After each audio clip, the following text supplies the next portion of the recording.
ఏపీలో ఎన్డీఏ ప్రభుత్వం అధికారంలోకి వచ్చి నెల రోజులు దాటిపోవడంతో సీఎం చంద్రబాబు పాలనా వైఫల్యాలపై వైసీపీ మాజీ మంత్రి పేర్ని నాని మీడియా సమావేశం నిర్వహించారు.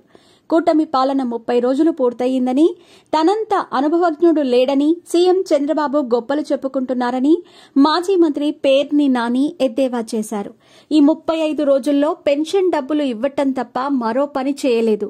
జగన్ను దూషించటం తప్ప ఈ నెల రోజుల్లో ఒక్క పని కూడా చేయలేదని ఆయన కూటమి ప్రభుత్వాన్ని విమర్శించారు.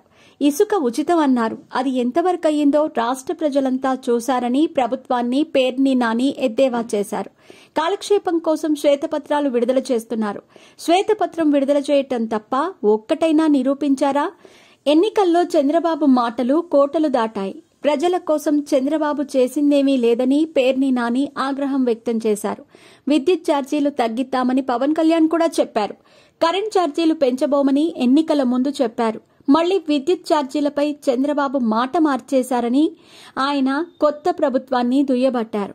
జగన్ అధికారంలో ఉన్నప్పుడు చెత్త పన్ను విధిస్తే విమర్శించారు. చెత్త పన్ను కొనసాగిస్తున్న మిమ్మల్ని ఏమనాలి? బడ్జెట్ కూడా ప్రవేశపెట్టలేని దుస్థితిలో చంద్రబాబు ఉన్నారు. ఇదేనా మీ అనుభవం? ఇంతకు మించి అని చేయలేరా? ఎన్నికల్లో మాత్రం జగన్ కంటే ఎక్కువ పథకాలు ఇస్తామన్నారు. సంపద సృష్టించి అభివృద్ధి చేస్తామన్నారు. ఇప్పుడు ఖజానా డబ్బులు లేవని మాట్లాడుతున్నారు. బాబు సీఎం అయ్యే 48 గంటల ముందు కేంద్రం 5,600 కోట్లు ఇచ్చిందని అన్నారు. రాబో రోజుల్లో చంద్రబాబు అసలు నైజం బయటపడుతుందని, అప్పుడు ఎవరు నిజాయితీ పరులో ప్రజలే తెలుసుకుంటారని పేర్ని నాని చెప్పుకొచ్చారు.